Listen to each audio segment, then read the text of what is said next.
Hey, what's up, everyone? Welcome to another episode of Investing Kev. In today's episode, I want to give an update on my strategies portfolio and show you how each investing strategy is doing by itself and compared to the other portfolios. I will touch on a few stocks and talk about what I expect when it comes to their future outlook. As always, if you like this content, please like this video, please subscribe, and let me know in the comments what you think. This is the first deeper look into my portfolio, and a few of these stocks I've done stock breakdowns and analysis videos on, so feel free to check those out. Alright, let's get started.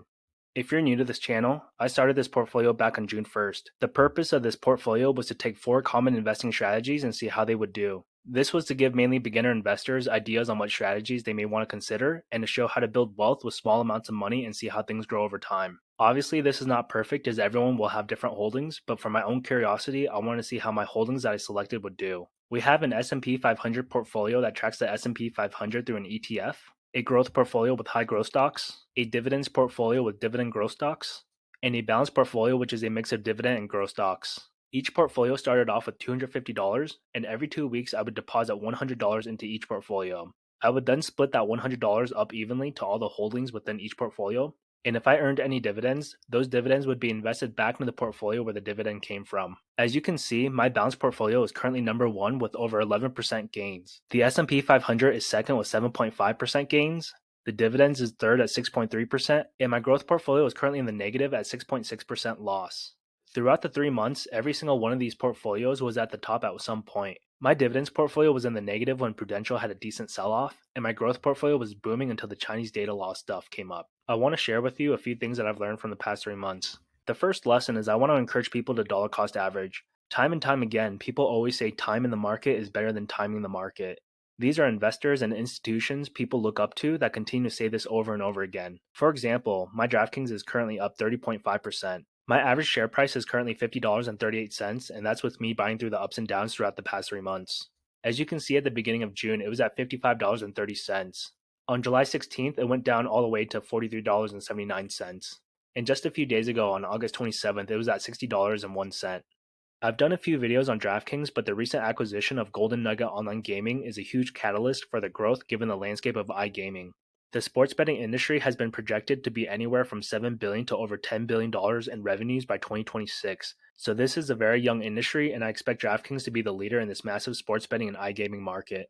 Taking a look at the growth portfolio, I am currently down heavy primarily due to 2 stocks, NIO and Alibaba. With NIO, I am currently down 13%, and Alibaba, I am down 29.2%. A lot of this is tied to the news related to China about dealing with big tech, data, and privacy laws.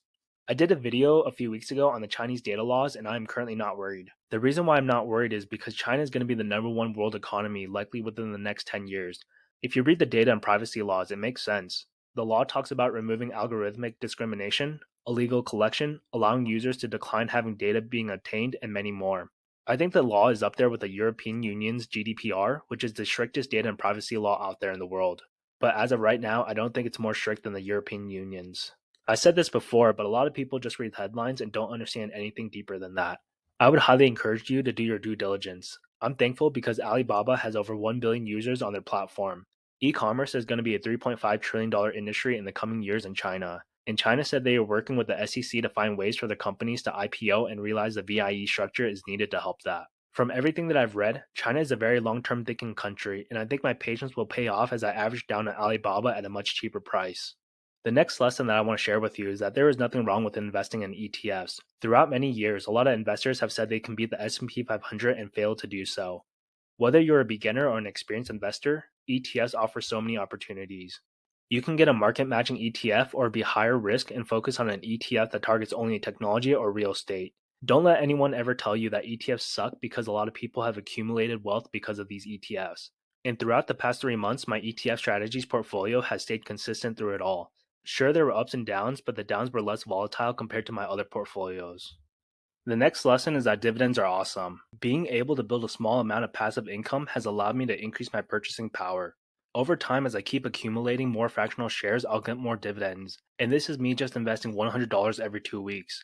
If I were to consolidate everything into one portfolio, I'd be able to grow my dividend stream much quicker. You can see back in June, I made 36 cents in dividends. In July, I had 24 cents in dividends. And in August, I had $1.42 in dividends. The next lesson is that there's always going to be opportunities out there. I'm currently following a specific set of rules I've laid out for myself to keep things as consistent as possible. For me personally, if I had no limitations, I would not evenly put money into all stocks if I saw a sale. For example, going back to my growth portfolio, I think Alibaba and NEO is deeply discounted. I've studied extensively on these two stocks and I really like their future in e-commerce, cloud computing for Alibaba, and electric vehicles for NEO. I would put most of my money into these stocks to build up those positions at these prices. And if down the road Apple was on sale, I would shift my money and put more money into Apple compared to my other stocks. Even during a market crash, there will be opportunities. I would encourage you to spend some time and figure out, if you haven't already, your core holdings and have a plan on how you would invest if you saw these companies at a great price that you're comfortable with. I would say so far my favorite portfolio is the balanced portfolio. I like the mix between growth stocks and dividend stocks. I personally would not do a 50-50 split between growth stocks and dividend stocks.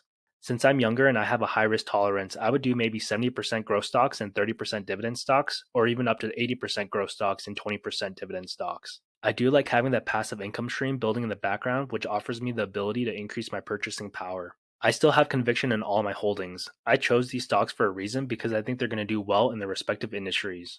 I don't know what the future holds, but I'm going to continue to dollar cost average through the good times and the bad times and accumulate as much as I can. There you have it, everyone. That is my Q1 portfolio update. If you like this video, please give a thumbs up, subscribe, and let me know in the comments what you think. I'm interested in your opinions and if you have a favorite investing strategy. I'll be releasing a stock breakdown and analysis video in the coming days, so keep an eye out for that.